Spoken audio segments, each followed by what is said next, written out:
손이 멈추지를 않았다. 아니, 멈출 수가 없었다.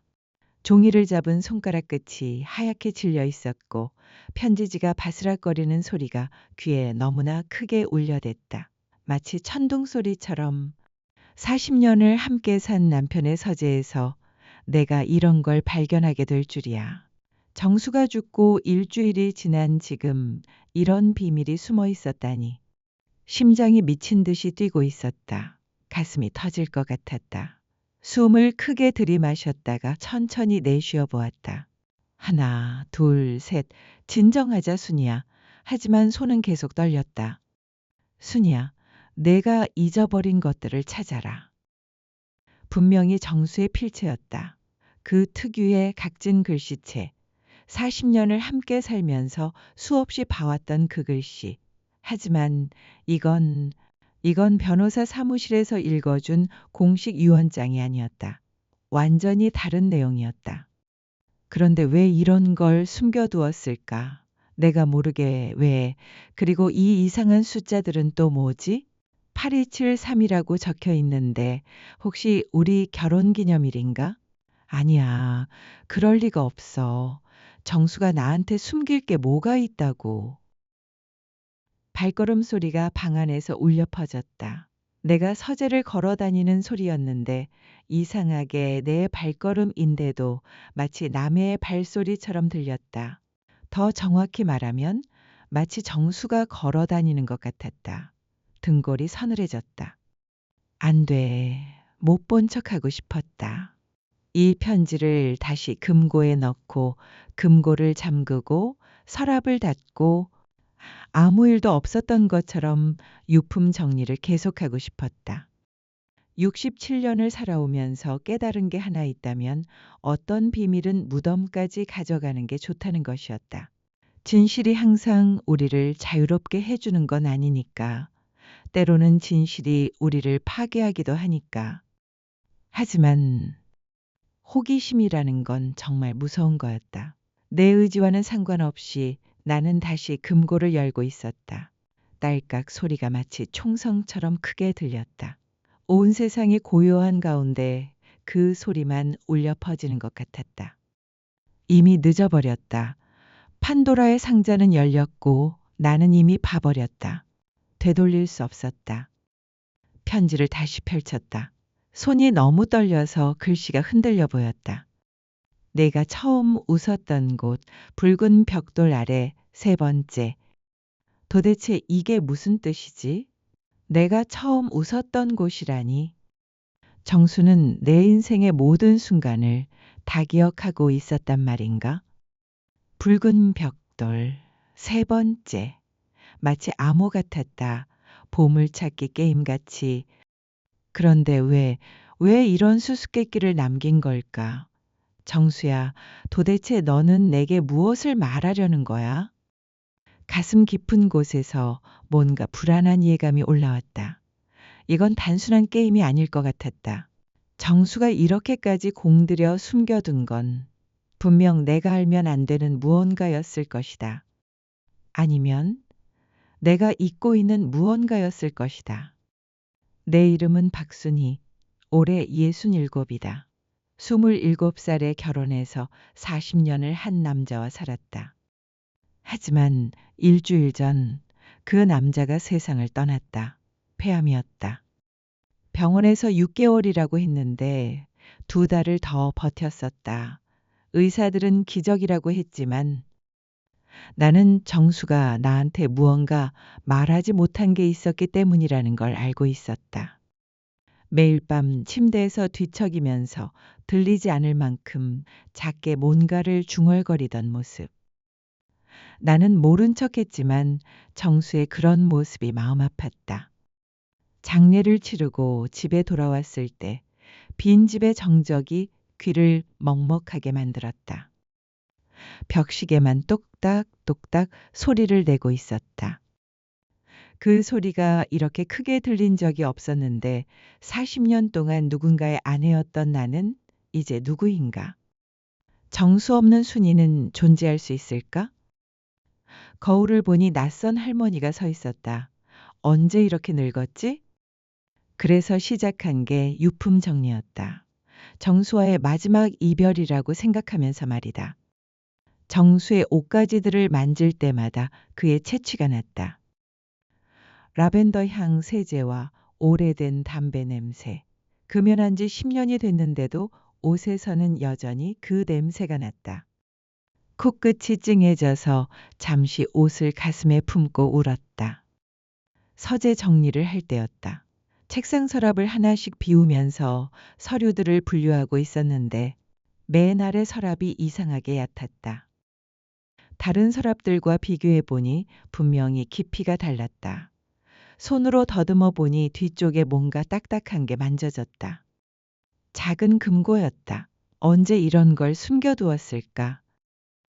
전자식 비밀번호 입력기가 빨간 불빛으로 깜빡거리고 있었다. 혹시나 해서 우리 결혼기념일을 눌러봤다. 8273 1982년 7월 3일 삐삐삐 하면서 금고가 열렸다. 가슴이 덜컥했다. 금고 안에는 3가지가 들어있었다.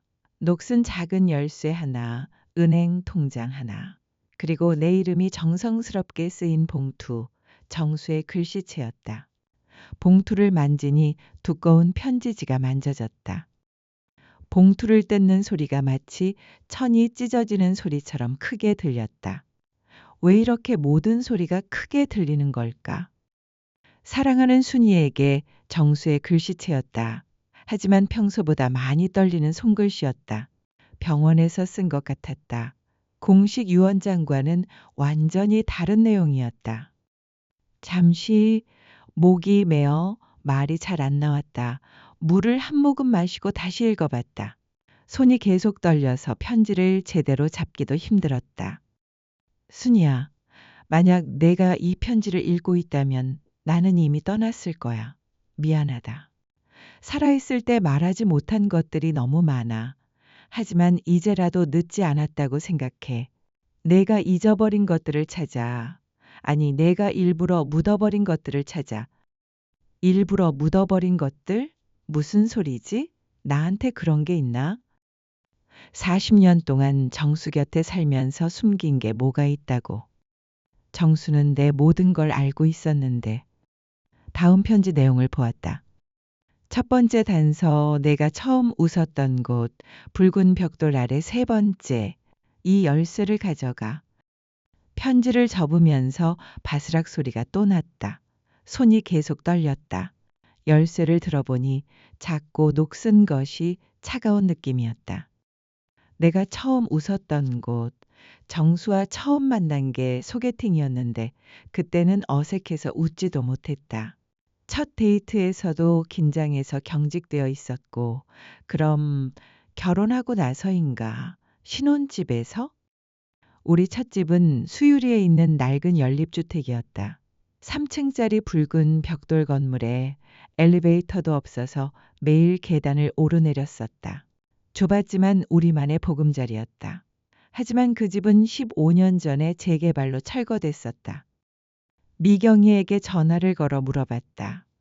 중학교 때부터 친구였던 미경은 내 신혼집을 자주 드나들었기 때문에 잘 기억하고 있었다. 다행히 그 자리에 새 아파트가 들어섰지만 옛 건물 기초 부분은 조경용으로 남겨뒀다고 했다.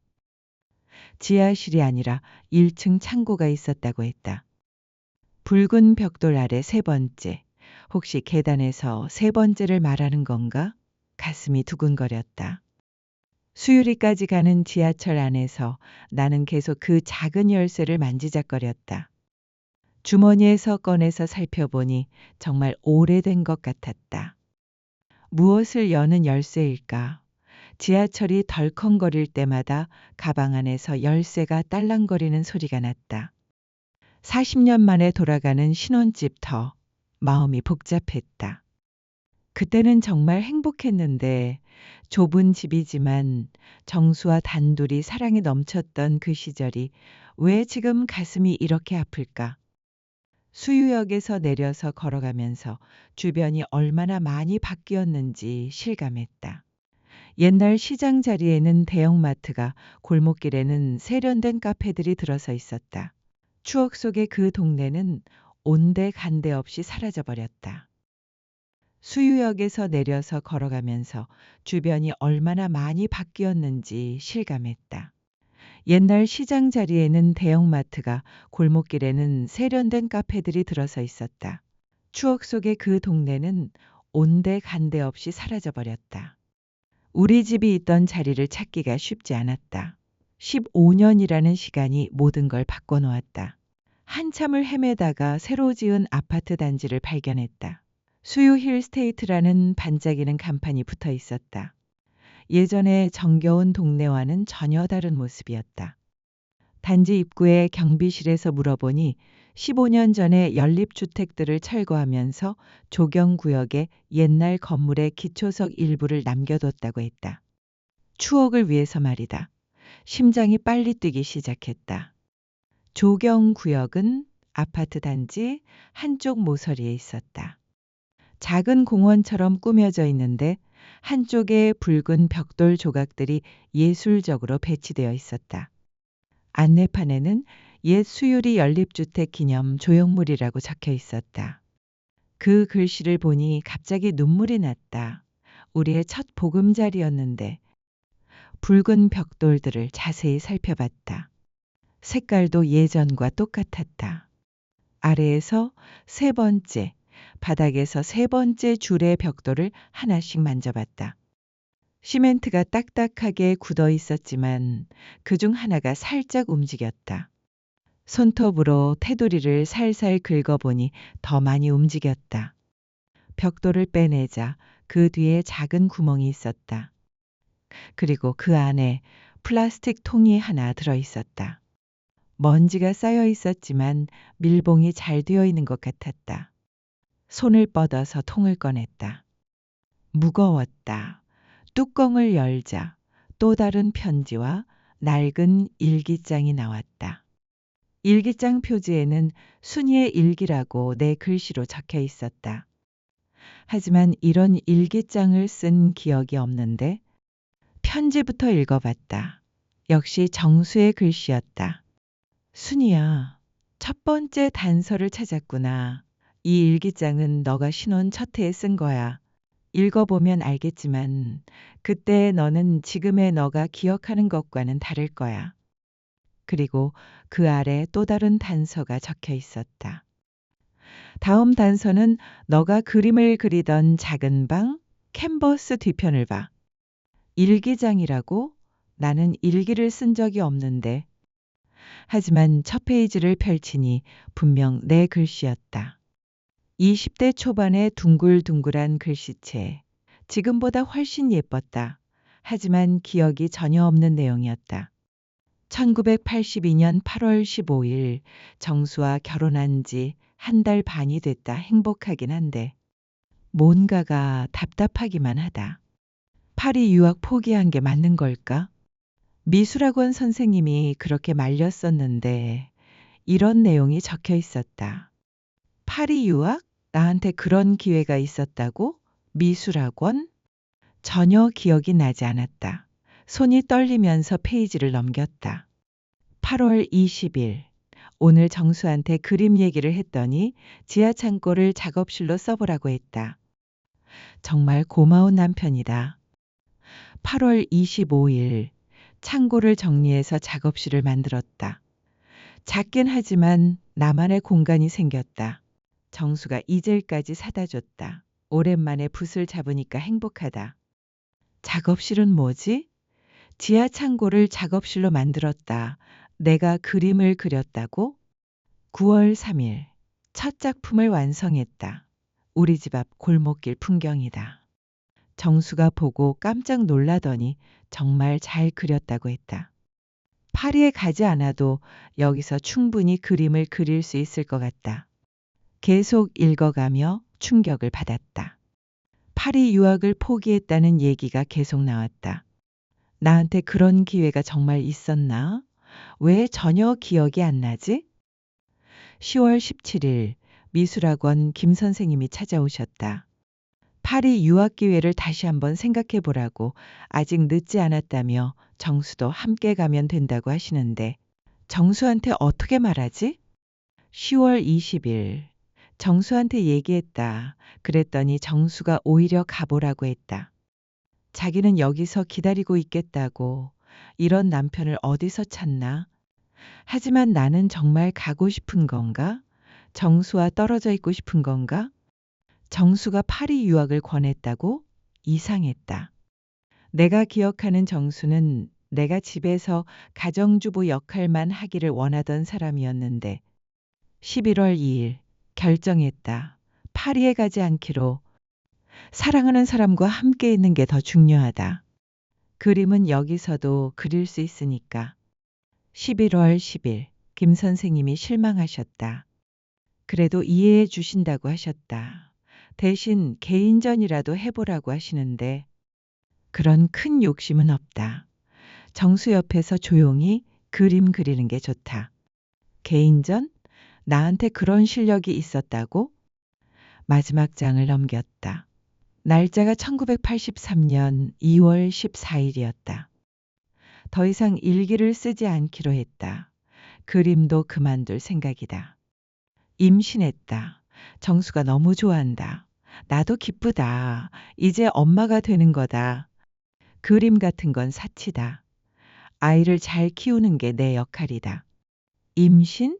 우리한테는 아이가 없었는데 뒷페이지들을 넘겨봤지만 모두 백지였다. 그리고 마지막 페이지에 작은 글씨로 이런 게 적혀 있었다. 1983년 3월 20일. 유산했다. 정수는 괜찮다고 하지만 내 탓인 것 같다. 그림 그리느라 무리했나? 이 일기장은 여기서 끝이다. 다시는 읽지 말자. 가슴이 막혔다. 유산. 그런 일이 있었나? 왜 기억이 안 나지? 벤치에 앉아서 한참을 생각했다. 정말 이게 내가 쓴 건가? 글씨체는 분명 내 것인데. 그때 두 번째 단서가 떠올랐다.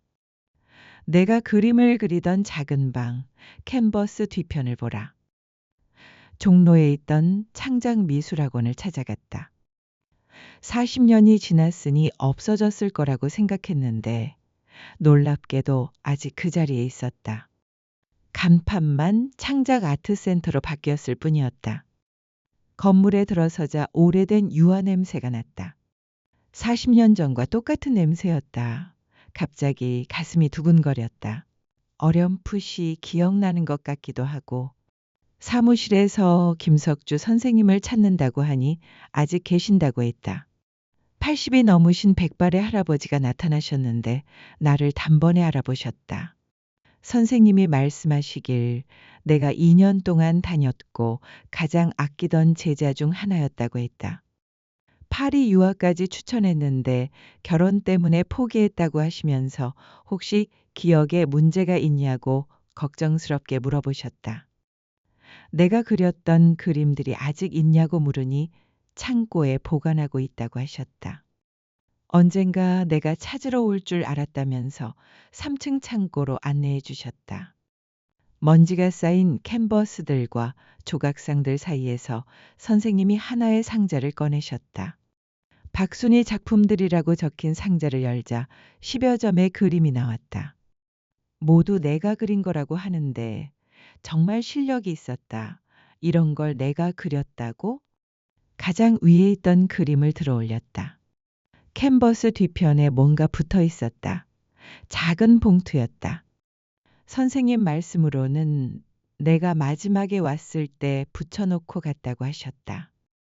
봉투를 뜯어서 편지를 꺼냈다. 역시 내 글씨였다. 편지를 읽어 내려갔다. 김 선생님께 선생님, 이 편지는 아마 제가 죽은 후에 읽히게 될 것 같아요.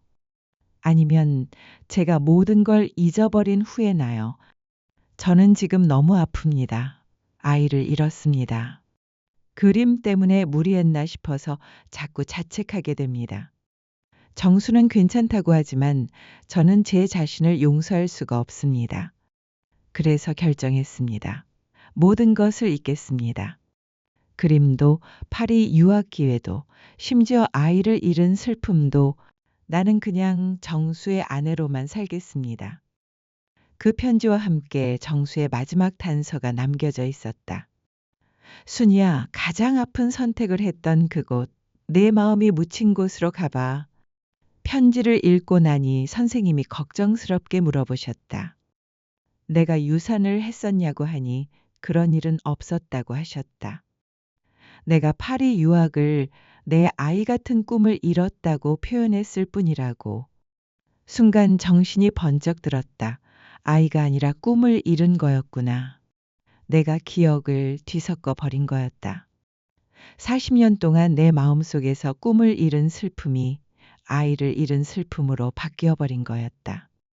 더 충격적인 건 선생님의 다음 말씀이었다.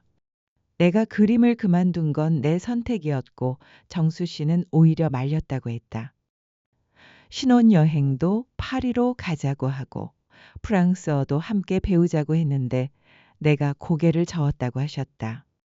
미술 학원을 나서면서 다리가 후들거렸다.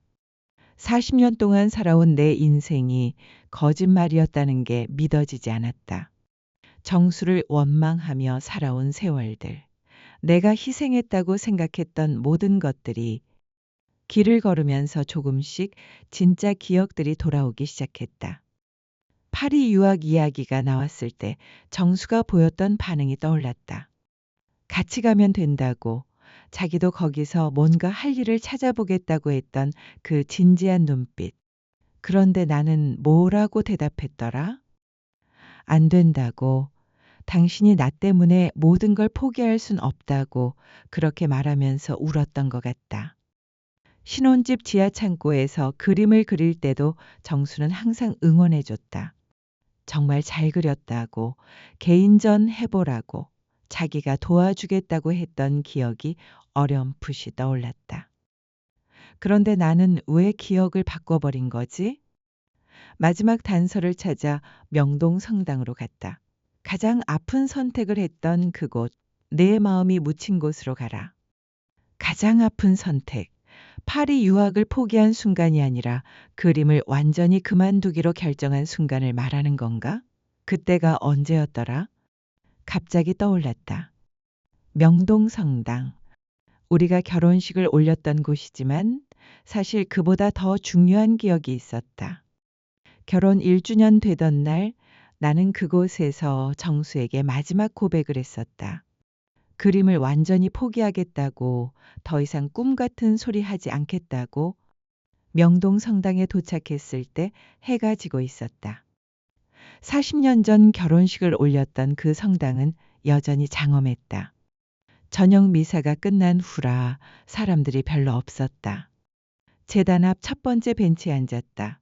바로 우리가 결혼 서약을 했던 그 자리였다. 벤치 밑을 더듬어 보니 뭔가 딱딱한 게 손에 만져졌다. 테이프로 단단히 붙여진 작은 상자였다.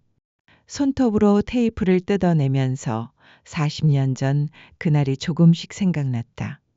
결혼 1주년 기념일, 정수가 파리 여행이라도 가자고 했을 때 나는 갑자기 울음을 터뜨렸었다. 미안하다고. 나 이제 정말로 그림 그만둘게. 더 이상 꿈 같은 소리 안 할게 라고 말했던 기억이 났다. 상자 안에는 낡은 카세트 테이프 하나와 편지가 들어 있었다. 편지를 펼쳐보니 정수의 글씨였다. 순이야, 마지막 단서까지 찾았구나. 이 테이프는 우리 결혼 1주년 기념일에 내가 한 말들이야. 그때 내가 몰래 녹음했던 거야. 미안해. 하지만 언젠가 내가 진실을 잊어버릴 것 같아서 너가 얼마나 너 스스로를 채찍질했는지, 얼마나 자책했는지 그 모든 게 기록되어 있어. 넌 40년 동안 나를 원망했지? 내가 너의 꿈을 가로막았다고 생각했지? 하지만 진실은 정반대야. 나는 내가 꿈을 포기하는 걸 한 번도 원하지 않았어. 이 테이프를 들어봐. 그러면 모든 게 기억날 거야. 성당 사무실에 가서 사정을 설명하고 오래된 라디오를 빌렸다. 조용한 곳을 찾아 테이프를 재생했다. 스피커에서 나오는 목소리. 그건 40년 전 내 목소리였다. 27살 순이의 목소리. 테이프 속에서 내가 말하고 있었다. 정수야, 나 더 이상 못하겠어. 그림 그리는 거 정말 못하겠어. 정수가 왜냐고 물으니 내가 대답했다. 너무 즐겁다 보니까 자꾸 욕심이 생긴다고. 개인전도 하고 싶고, 파리도 가보고 싶고, 그런데 그러면 당신은 어떻게 되냐고. 나 때문에 당신이 희생해야 한다고. 정수는 희생이 아니라고 같이 가면 된다고 했다. 하지만 나는 거절했다. 안 된다고. 당신 인생은 뭐가 되는 거냐고. 나는 당신을 사랑한다며 그림보다 파리보다 개인전보다 당신과 함께 있는 게 더 좋다고. 그러니까 이제 그만하겠다고 그림은 그만두고 당신만 바라보고 살겠다고. 27의 순이는 울부짖고 있었다. 정말 괜찮겠냐고 후회하지 않겠냐며 말하는 정수의 목소리. 뒤로 정수의 한숨 소리가 들렸다. 내가 대답했다. 후회? 왜 후회하냐고. 내가 선택한 거라고. 사랑하는 사람과 함께 사는 게 내 꿈이라고. 정수가 말했다. 그렇다면 내가 그렇게 말한다면, 하지만 언젠가 마음이 바뀌면 말하라고. 언제든지 다시 시작할 수 있다고. 고맙다고 내가 말했다. 정말 고맙다고. 테이프가 끝났다. 나는 벤치에 앉아서 한참을 울었다. 40년 만에 기억해냈다. 진짜 기억을 정수는 한 번도 내게 꿈을 포기하라고 하지 않았다. 오히려 끝까지 말렸다.